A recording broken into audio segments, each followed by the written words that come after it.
Welcome to Bible Workouts. I'm Jason Camacho. If you want to learn how to study the Bible in order to understand God's Word better, you're in the right place. These shorter tutorial videos are designed to be bite-sized Bible workouts that you can implement immediately into your own personal Bible study. In this video series, we're going to walk through the basics of biblical interpretation, and we're going to look at a general Bible study format that you can start using immediately. This is one of the video lessons from our free Bible study course. You can find the full course on our website titled Bible Study Foundations, which includes quizzes, homework, and helpful questions for self-reflection. I pray that course blesses you. Let's get into today's Bible workout. All right, welcome to this first video in session number 2, all about proper biblical interpretation. So we're going to figure out, or rather establish, a methodology of interpreting the Bible. Okay, so when we read the Bible, we want to know the context. That's primarily what we're about. I want to know the context to discover the main point that God intended and the original author intended, and how the audience would have received and understood this, because from there we can properly apply the Scripture and the wisdom and revelation of God in that portion of Scripture to our lives. So in this first video, we're going to establish, a proper biblical process of interpreting Scripture, which involves observing, interpreting, and applying the Scriptures. And I didn't make this up. I got this years ago from someone else. This is just, you can find this anywhere. I did not make this up. I am not credited with this, but what we're going to do is we're going to start off with observing. So in this first video, I'm just going to do like a demo of what it will look like to observe, to ask questions, to interpret, and then to apply a text. And what I want you to understand is that while there are 3 primary phases of Bible study, observing the data, interpreting the data, and applying the data, technically, before and after and in between each phase, there should be some prayerful consideration of whatever it is that we're reading and approaching. So for example, before I begin to observe a text, I want to pray and ask God to lead me by His Spirit into the truth. And after I've observed and gathered the data and figured some things out and, maybe got a broad just understanding of the Scriptures or that story, I want to think about that data, biblically meditate on it, prayerfully think through it.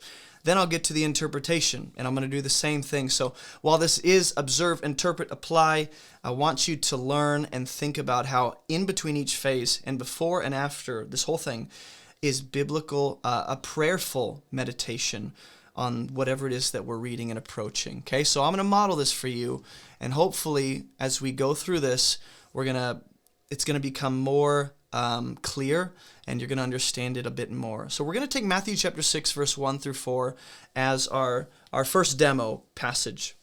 Jesus says in the Sermon on the Mount, "Beware of practicing your righteousness before other people in order to be seen by them." So let's pretend I've never read Matthew chapter 6 in my life. I just became a believer. I know Jesus is talking here. I've read through Matthew 1 through 5. Now I'm in chapter 6.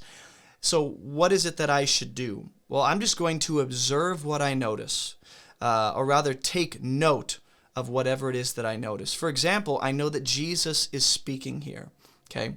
And He says, "Beware of practicing your righteousness before others in order to be seen by them, for then you'll have no reward from your Father who's in heaven." So Jesus is obviously warning His audience of something in particular. Jesus is speaking about giving.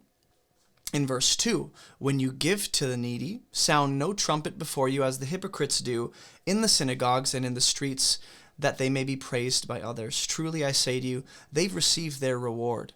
Okay, so just some things I'm observing as a first-time Bible, Matthew chapter 6 reader. Jesus is talking, He's warning in His audience. He's talking about giving to the needy.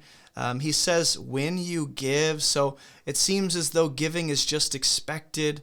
He takes that for granted. Apparently, there's a wrong way to give with the wrong heart. These people they're called hypocrites. Who are they? What does that mean? Well, I know that they're giving to be praised by others, right? So apparently, that's something I should not do. They've received their reward, but Jesus says, "When you give to the needy, do not let your left hand know what your right hand is doing, so that your giving may be in secret. And your Father who sees in secret will reward you." So a few more things that I'm observing is that God sees what we do even if no one else does. God sees our hearts. God rewards those who give with a proper heart and intention and with the right motives. Now that I've observed some things about this passage, what I want to do is just prayerfully think through this. And when I say prayerfully, what I mean is I don't just want to think through this on my own. I want to ask God to guide me. Help me understand, Lord. Help me process this. It's like I'm bouncing ideas off God. So, I might want to ask some questions as I'm thinking through this data. Who is Jesus talking to? What does it mean to sound a trumpet? What does that mean? What are hypocrites? Why are they in the streets right here? And why are they in the synagogues? Why are those two places referenced? Why does it matter where they are? As I begin to think through this data, what I'm observing, I'm just prayerfully considering these things, trying to make sense of the data. So it says that they have received a reward. Now that I know that they've received, what is that reward that they're getting? Is public giving a morally bad thing? Is that what Jesus is saying here? How would these people normally give as the audience that Jesus is talking to as they're hearing this? What is their understanding of giving? What are they accustomed to giving? What do they know about giving? That kind of thing. So that's the observation. That's me prayerfully asking God about these things, asking that He'd clarify maybe these questions or points of confusion that I have. And then later on, you might bring in a commentary or look up specific words or watch a sermon or read the rest of the passage, and maybe your questions will be answered. But now we're going to interpret the data, which means I'm trying to figure out not what does it say, but now what does it mean? Those are the different phases. Observing is what does it say? Interpreting is what does it mean? And then applying is why does it matter for me? So when I'm interpreting this information, practicing righteousness in this context and the example of giving, practicing righteousness seems to be giving. Okay, so when I'm figuring out why is giving brought up, apparently he says beware of practicing your righteousness. Then he goes on to say, be careful that you don't give the wrong way. So apparently in this context, as I'm interpreting the information, practicing righteousness means giving. God wants people to give to the needy with the right heart and for the right reason. That's an obvious, meaning behind this text. God doesn't want the kind of giving that the hypocrites are engaging in. He's not pleased with that. So now I'm looking at the facts and I'm kind of making sense of what does this mean? Well, God wants people to give the right way. He doesn't want people to give like the hypocrites.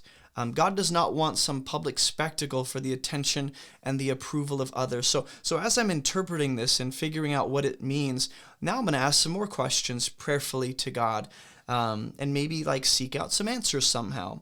Why is this kind of giving, this public giving, framed up as a negative thing?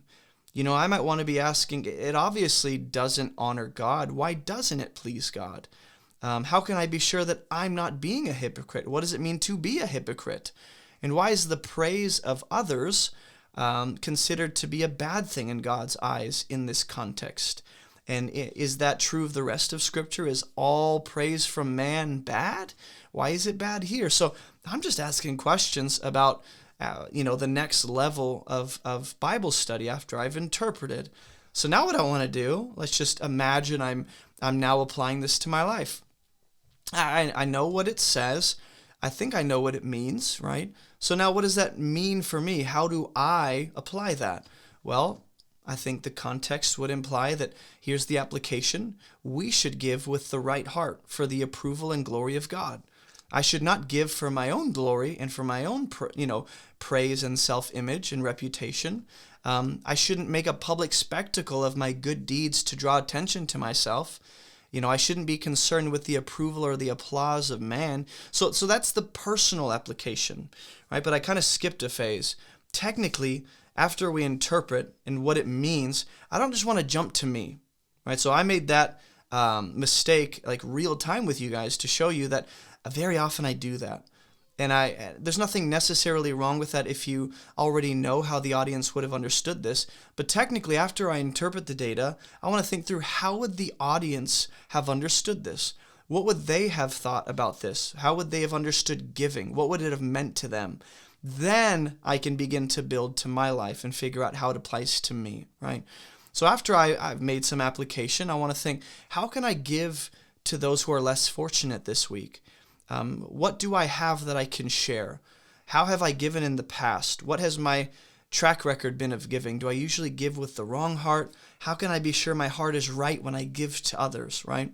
And so that's just a brief, very basic overview of this kind of biblical interpretation method, which is I'm observing, I'm interpreting, I'm applying after I figure out how the audience would have likely understood and heard this.